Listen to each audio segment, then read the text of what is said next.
সোনা হিরে জহরতে ঠাসা পুরীর জগন্নাথ মন্দিরের রত্নভাণ্ডারের সম্পত্তিতে দেশ চালানো যাবে 1 মাস। পুরীর জগন্নাথ মন্দিরের রত্নভাণ্ডারে কত সোনা মজুদ আছে জানেন? জানলে ঘুরে যাবে মাথা। প্রতিদিন প্রায় 30,000-এরও বেশি ভক্তের সমাগম ঘটে পুরীর জগন্নাথ মন্দিরে। আর ধন সম্পদের মালিকানার নিরিখে এই দেশের ধনীতম মন্দিরগুলোর মধ্যে একটা ওড়িশার এই মন্দির। যদিও 44 বছরেরও বেশি সময় ধরে বন্ধ রয়েছে পুরীর জগন্নাথ মন্দিরের রত্নভাণ্ডার। এই ভাণ্ডারের ভেতর কি রয়েছে তা প্রকাশ্যে আনা হয়নি দীর্ঘকাল। এবারে উন্মোচন হলো রহস্য। প্রকাশ্যে এলো রত্নভাণ্ডারের সোনা দানা হিরে জহরতের মোট মূল্য। আসলে জগন্নাথ মন্দিরে রত্নভাণ্ডার খোলার দাবি জানিয়েছিলেন পুরীর গজপতি মহারাজ দিব্যা সিং দেব।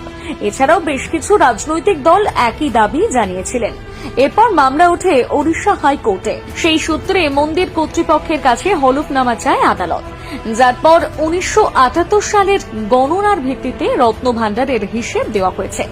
দ্বাদশ শতাব্দীর এই মন্দিরে রত্নভাণ্ডার শেষবার খোলা হয়েছিল 1978 সালে। সম্প্রতি হাইকোর্টের নির্দেশে হলফনামায় মন্দির কর্তৃপক্ষ জানিয়েছে মন্দিরে 150 কেজি সোনার পাশাপাশি রয়েছে 184 কেজি রূপো। 70 দশকের শেষে জগন্নাথ মন্দিরের রত্নভাণ্ডারে যাবতীয় অলংকার গোনা হয়েছিল। এই রত্নভাণ্ডারে রয়েছে সোনার হার, মূল্যবান রত্ন, সোনার থালা, মুক্ত, হিরে, প্রবাল এবং রৌপ্য সামগ্রী। জগন্নাথ মন্দির আইন অনুযায়ী রত্নভাণ্ডার প্রতি 3 বছর পর অডিট করা হয়। তবে রাজনৈতিক কারণে কোনো সরকার এই কাজে হাত লাগায়নি। তবে হলফনামা থেকে আরও জানা গিয়েছে পুরীর জগন্নাথ মন্দিরের এই রত্নভাণ্ডারে রয়েছে মোট 3টি কুঠুরি। প্রতিটি কুঠুরিতে সোনা দানা ঠাসা। প্রথম চেম্বার বা কুঠুরিতে রয়েছে 50 কেজি 600 গ্রাম সোনা এবং 134 কেজি 50 গ্রাম রূপো। দ্বিতীয় কুঠুরিতে 95 কেজি 320 গ্রাম সোনা এবং 19 কেজি 480 গ্রাম রূপো।